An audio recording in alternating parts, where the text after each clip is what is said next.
Good evening, Beer Fan TV. Welcome to another video. It's Friday, it's Perfect Draft time. We've got the beautiful Bud Light in the Perfect Draft Pro. I've got it at 2 degrees. If you want to see how I've got on with it, watch the video. Like, subscribe, thumbs up, all the rest of it. Let's get on with it. Everyone listen up! I found the plane's radio equipment. I think we can get off this island. Everyone listen up! I found the plane's beverage cart, and it's full of Bud Light. Here we go. We're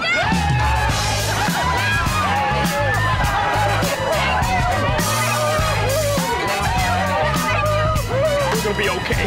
We're gonna be okay.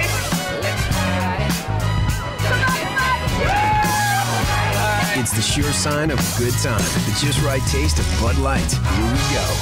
Shh, guys. So, guys, Bud Light, you saw it poured at the beginning of the video. I paid £28.90 for the keg. You're going to get 10 pints out of that. That equates to the best part, about £2.90 a pint. Still cheaper than a pub. The beer itself is 3.5 ABV. It's a lager, and when I looked on, I always look on Beerhawk to have a look at the reviews. It's got 112 reviews, 4.5 stars. All of them have pretty good reviews if you look on there at them before you buy. What's quite interesting, there's only 112 reviews, but the Bud Light always seems to be out of stock. So either they're not kegging that much of it, or people are constantly buying it. But the reviews are pretty good. But then, you know, I'll come back onto the reviews of this shortly. This isn't the first pint I've had of it. When I first put it in, I had a couple, and I'd work the next day, so I didn't have too many. 3.5%, I felt quite safe having a few beers with work the next day. The first pint went down lovely, absolutely beautiful. You know, I say absolutely beautiful. It went down okay. What I generally tend to find is towards the end of the pint, when I poured the second, it started tasting more like carbonated water, and it lost that beery, peppery kind of lager taste. And I generally tend to find the next, and it's the same today. This is like the second glass I've had, and the taste, in my opinion, is already dropping pretty quick. Now, the price of these kegs are going up. The discount codes are disappearing, so it's very important that we get the best we can for our money. Now, going back onto the reviews. So, I'll start with, it's got 4.5 reviews. I'm going to go on to another keg that's on there. You can look at this yourself. Today is the 22nd of July. Bud Light, 112 reviews, 4.5 stars. And then you've also got the Jeanette Bio White, which is a far better beer. You know, much better beer, more in flavour, in taste. Just hands down better beer. That also has 90 reviews, so similar to the 112, also 4.5 stars. I don't know who's drinking these two different beers and reviewing them, but it can't be the same people. But in short, listen, look, there's going to be people out there that love Bud Light.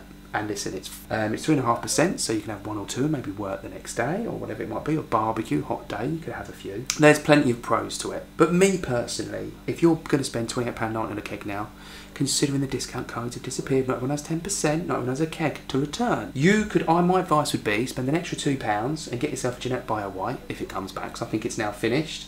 But I even go as far, if it's a lager that you want, the Stella. Spend an extra £4. The Lambrau, spend an extra £5. The Jupiler, far better. Where's the Spaten? The Spaten's probably one of the best ones on there, and that's an extra £5.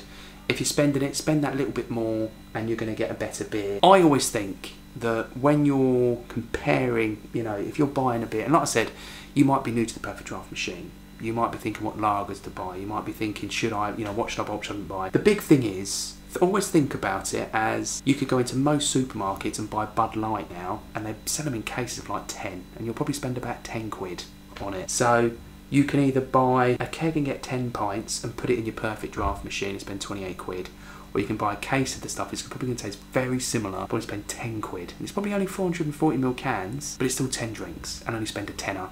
And then you could put something a bit better in your machine. I always think that when you're buying your kegs, and if you buy, for example, I don't know, a Spaten for £33.50, or if someone said, you know, best bang for the buck between Stella's £32.50. The difference in price is very small. The difference in taste is also, in quality of beer, not taste, but quality of beer is also very small. I'd say either or, you're going to be okay. Go with a Stella, it'll be fine. But when you're talking about spending £28, or £29 really, on a keg of Bud Light, or spending £33.50 on a keg of lager, on something like a Spaten, the difference in price is a bit bigger, but the margin of better beer and taste is far better. So my advice, don't fill your Perfect Draft machine with Bud Light when you can buy it cheaper, and it's the same out of a can, and you can buy it a lot cheaper from the supermarket. Save your Perfect Draft machine for your better beers. If you've spent £200, £300, £400 on a machine, put the better beer in it. Use your fridge for your Bud Lights and your Becks and stuff like that. Guys, I've got to get through about 8 pints of this stuff, so I'm going to crack on, but I'll see you on the next one.